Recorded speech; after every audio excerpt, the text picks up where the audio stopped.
បាទសួស្តីបងប្អូនទាំងអស់គ្នាសូមស្វាគមន៍មកកាន់ Channel Tech Leader ថ្ងៃនេះខ្ញុំមានសេចក្តីជូនដំណឹងថ្មីមួយពាក់ព័ន្ធជាមួយនឹងការអនុគ្រោះនិងលើកលែងពន្ធលើការផ្ទេរកម្មសិទ្ធិឬក៏សិទ្ធិកាន់កាប់អចលនទ្រព្យបាទនិយាយទៅគឺពាក់ព័ន្ធជាមួយនឹងពន្ធប្រថាប់ត្រាបាទអញ្ចឹងមុននឹងចាប់ផ្ដើមខ្ញុំសូមឲ្យបងប្អូនទាំងអស់គ្នាជួយចុច Subscribe Channel Tech Leader ទាំងអស់គ្នាដើម្បីទទួលបាននូវវីដេអូថ្មីៗក៏ដូចជាការធ្វើបច្ចុប្បន្នភាពច្បាប់និងបទបញ្ញត្តិពាក់ព័ន្ធជាមួយនឹងបណ្ដាកម្ពុជាបាទអញ្ចឹងមុននឹងចាប់ផ្ដើមលម្អិតខ្ញុំសូមសង្ខេបស្មារតីនៃសេចក្តីជូនដំណឹងនេះបានន័យថាសេចក្តីជូនដំណឹងនេះគឺចេញនៅថ្ងៃទី4ខែសីហាឆ្នាំ2026គឺនិយាយពីការអនុគ្រោះទី1ពាក់ព័ន្ធជាមួយនឹងការព្យួរទុកនៅពន្ធបន្ថែមឬក៏ការប្រាក់ដែលយើង submit ឯកសារទៅមានការ late ណាធម្មតានៅពេលដែលចេញឯកសារពីខាងសូយោដីហើយយើងត្រូវ submit ទៅពន្ធដារឲ្យទាន់ពេលវេលាហើយពីមុនមកគឺមានការបណ្ណៃ 100% អញ្ចឹងបច្ចុប្បន្ននេះគឺការបណ្ណៃនេះគឺត្រូវបានព្យួរទុកបាទខ្លឹមសារទី2គឺពាក់ព័ន្ធជាមួយនឹងការអនុគ្រោះចំពោះអចលនទ្រព្យដែលផ្ទេរបន្តដៃគ្នាច្រើនដងអញ្ចឹងតាមសេចក្តីណែនាំនេះគឺខាងរដ្ឋបាលសារប្រពន្ធគឺយកតែម្ដងទេបាទយកតែម្ដងទេហើយទី3ពាក់ព័ន្ធជាមួយនឹងយោធាកន្លែងនេះសំខាន់ដោយសារតែរដ្ឋាភិបាលយល់ឃើញថាការលះបង់របស់យោធាមានសារៈសំខាន់ចំពោះជាតិមាតុភូមិអញ្ចឹងពាក់ព័ន្ធជាមួយនឹងការផ្ទេរអចលនទ្រព្យដែលជារបស់កម្មសិទ្ធិរបស់យោធាដែលបម្រើការនៅជួរមុខអញ្ចឹងគឺមានការលើកលែងពន្ធប្រថាប់ត្រាឬក៏ពន្ធលើការផ្ទេរសិទ្ធិហ្នឹងបាទអញ្ចឹងកុំឲ្យខាតពេលយូរខ្ញុំសូមចូលលម្អិតនៅសេចក្តីជូនដំណឹងនេះទាំងមូលតែម្ដងបាទអញ្ចឹងអនុលោមតាមចំណាដ៏ខ្ពង់ខ្ពស់របស់សម្ដេចមហាបវរធិបតីហ៊ុនម៉ាណែតចុះថ្ងៃទី28ខែកក្កដាឆ្នាំ2026លើលិខិតលេខ7768សហវលសចុះថ្ងៃទី27ខែកក្កដាឆ្នាំ2026របស់ក្រសួងសេដ្ឋកិច្ចនិងហិរញ្ញវត្ថុនិងប្រសាសន៍ណែនាំដ៏គង់ខ្ពស់របស់សម្ដេចនាយករដ្ឋមន្ត្រីក្នុងវិធីចែកសញ្ញាបត្រសម្គាល់ម្ចាស់អចលនវត្ថុជូនប្រជាពលរដ្ឋនៅក្នុងស្រុកស្រែកណ្ដាលខេត្តកណ្ដាលកាលពីថ្ងៃទី29កក្កដាឆ្នាំ2026ក្រសួងសេដ្ឋកិច្ចនិងហិរញ្ញវត្ថុមានកិត្តិយសសូមជម្រាបជូនដំណឹងដល់ម្ចាស់អចលនទ្រព្យនិងសាធារណជនរាជរដ្ឋាភិបាលបានដាក់ចេញនៅវិធានគាំទ្រណាតាមរយៈការលើកលែងនិងអនុគ្រោះផ្នែកពន្ធដារដូចខាងក្រោមចឹងយើងមើលទី1ពាក់ព័ន្ធជាមួយនឹងការអនុគ្រោះព្យួរការអនុវត្តពន្ធបន្ថែមចំពោះការប្រាក់ក្នុងការបង់ពន្ធប្រថាប់ត្រាដែលត្រូវទទួលរងពិន័យ 100% ណាទៅជំរាបជូនពីខាងដើមអញ្ចឹងពីមុនគឺអាហ្នឹងគឺពិន័យ 100% ណា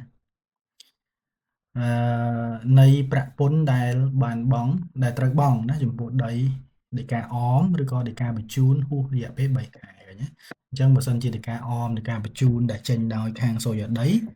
ហួសរយៈពេល3ខែគឺត្រូវពិន័យ 100% ណា 100% នៃប្រាក់ពន្ធដែលត្រូវបង់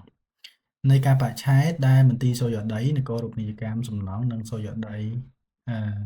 រាជធានីខេត្តរហូតដល់ដំណាច់ឆ្នាំ2027ណាអញ្ចឹងបើន័យថាចំពោះការបណ្ណៃ 100% នេះគឺពជាព្យួរការបណ្ណៃនេះរហូតដល់2027បា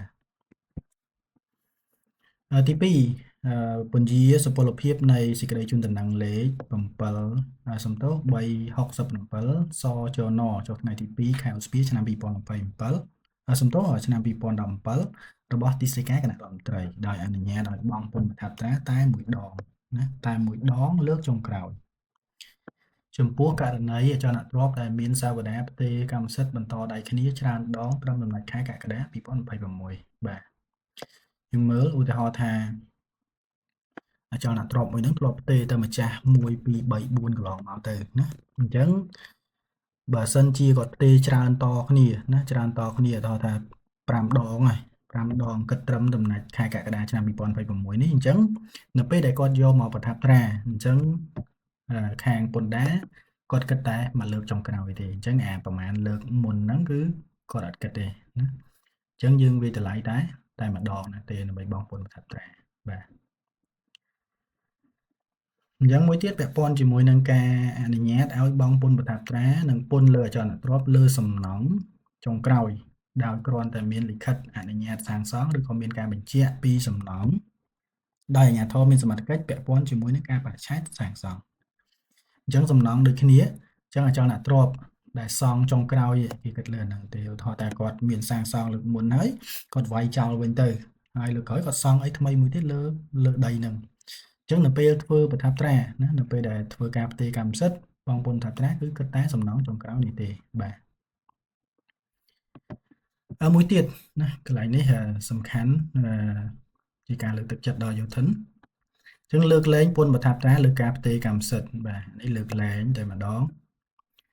និងឬសិទ្ធិកាន់កាប់អចលនទ្រព្យដែលម្ចាស់កម្មសិទ្ធិជាយោធិនណាជាយោធិនឬក៏ជានគរបាលជាតិដែលចូលរួមក្នុងសមរភូមិជួរមុខណាអញ្ចឹងយើងឃើញថាបើសិនជាម្ចាស់កម្មសិទ្ធិករហ្នឹងគឺជាយោធិនឬក៏នគរបាលដែលគាត់បានបម្រើ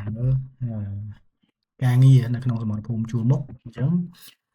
ការលើកលែងពន្ធប្រថាប់ត្រាគឺត្រូវអនុវត្តទាំងស្រុងដោយមានលិខិតបញ្ជាក់អត្តសញ្ញាណនិងតួនាទីភារកិច្ចពីអង្គភាពសម័យអញ្ចឹងក៏ត្រូវមានអត្តសញ្ញាណរបស់គាត់ណាអត្តសញ្ញាណរបស់គាត់និងតួនាទីភារកិច្ចពីអង្គភាពសម័យឧទាហរណ៍ថាគាត់ឈរនៅកងពលមួយណាអញ្ចឹងអង្គភាពសម័យត្រូវធ្វើលិខិតបញ្ជាក់ឲ្យគាត់មកដើម្បីរួចនៅក្នុងការផ្ទេរសិទ្ធិកាន់កាប់ណាអញ្ចឹងនៅពេលដែលគាត់ប្រថាប់ត្រាគឺអត់អស់លុយទេពាក់ព័ន្ធជាមួយនឹងយោធិននិងនគរបាលដែលចូលរួមបម្រើការងារក្នុងសមរភូមិជួរមុខក្នុងការអនុគ្រោះនេះពុំមានអនុភាពប្រតិសិកម្មចំពោះប្រាក់ពន្ធរួមទាំងទណ្ឌកម្មរដ្ឋបាលពន្ធបន្ថែមនិងការប្រាក់ដែលបង់រួចហើយទេអញ្ចឹងការប្រាក់ឬក៏ពន្ធបន្ថែមដែលគាត់បានបង់រួចហើយគឺសេចក្តីជូនដំណឹងនេះគឺមិនមានអនុភាពប្រតិសិកម្មទេមិនន័យពាក្យថា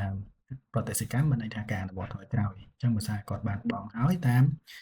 លិខិតឬក៏បទបញ្ញត្តិចាស់គឺមិនត្រូវបាន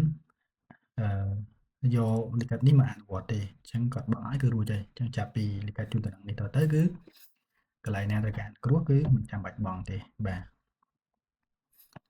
ក្រសួងសេដ្ឋកិច្ចនិងហិរញ្ញវត្ថុសូមអំពាវនាវឲ្យប្រជាពលរដ្ឋទាំងអស់ដែលជាម្ចាស់អចលនទ្រព្យដែលមានឯកសារកំពុងដំណើរការនៅមន្ទីររៀបចំដែនដីនគររូបនីយកម្មសំណង់សូរិយដីរាជធានីខេត្តឬក៏